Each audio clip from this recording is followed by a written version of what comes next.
हैं और आप ही के मित्र जो आपके बहुत ही करीबी मित्र हैं, हालांकि मेरा उनसे कोई परिचय नहीं है, आदरणीय मोहन यादव जी, वो अगर मैं ये कहूँ कि आप ही के अनुशंसा पे वो आज मध्य प्रदेश के मुख्यमंत्री बने हैं तो आप तो मना करेंगे, क्योंकि आपका दूसरा साल है। परंतु हम सभी के जो राजनीतिक रूप से विचार करते हैं उनको ये अच्छी तरीके से मालूम है कि उस सारी भूमिका के पीछे आपका दिमाग था, आपका व्यक्तित्व था। लेकिन तो राजनीतिक बात हो गई। अब बात कार्यक्रम पर आते हैं कि ये जो कार्यक्रम है इसमें प्रतिभाओं का सम्मान रखा है। निश्चित रूप से अभी जितेंद्र परमार जब परिचय पढ़ रहे थे इंदर सिंह जी का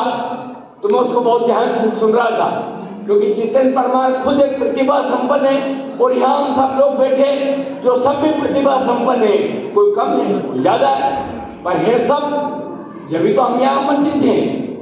तो कहीं ना कहीं जो उन्होंने कहा कि जो पुरुषार्थ करता है भाग्य भी उसका साथ देता है, इंदर सिंह जी ने अपने जीवन में वो पुरुषार्थ करके दिखाया है कि आज हम सब लोग तारीफ करते हैं और हम सब परमार समाज के युवाओं को अपने मन में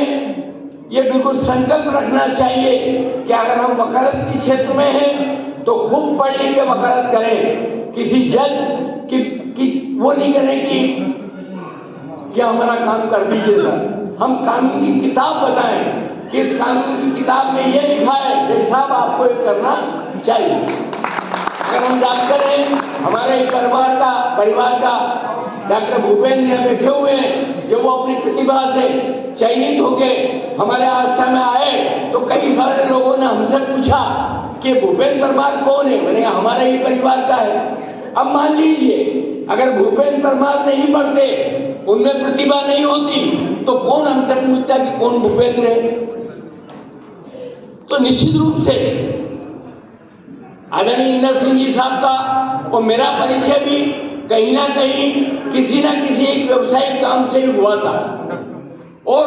उनका एक बड़प्पन है कि उन सारी घटनाओं को याद रखते हैं।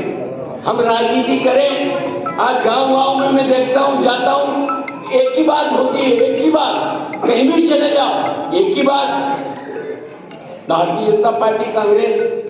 मैं अक्सर जाता हूं कि चुनाव हो गए, लोकसभा के चुनाव के परिणाम में सबको मालूम है, अरे भैया ये बात भी कर लो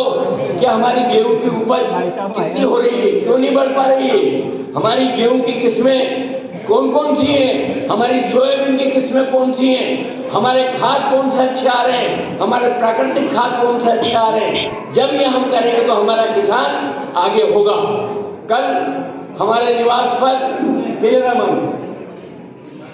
केंद्र सरकार का एक केंद्रीय अध्ययन दल है, उसमें चीफ सेक्रेटरी से ऊपर लेवल का कोई उनका अधिकारी थे जो अध्यक्ष थे, और वो अध्ययन दल की ऊंचाई यहाँ से मैं बताऊं कि कलेक्टर साहब जो हमारे जिले के कलेक्टर हैं, जो सबसे बड़ा अधिकारी होता है, वो हम बार बार उनसे कह रहे हैं, अब तो हमारे घर में कार्यक्रम था कि बैठ जाइए साहब, पर वो बैठ नहीं पाए।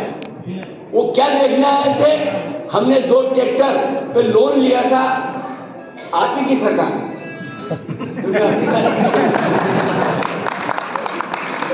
कस्टमर हायरिंग प्रोजेक्ट, गवर्नमेंट बहुत कम ब्याज पे और अनुदान के साथ किसानों को बहुत सारी सुविधा देती है। उसका हमने फायदा लिया, 2 ट्रैक्टर, 1 थ्रेशर, 1 रीपर, वो नए के 6 यंत्र, उसमें अनुदान भी मिला और उसके पैसे भी चुका दिए। और वो हमारे कमिश्नर साहब कह रहे थे कि साहब पूरे इलाके में हमने जिन लोगों को इस योजना का लाभ दिया, हमें धरातल पे काम करने वाला कोई व्यक्ति मिला ही नहीं, इसलिए हम आपको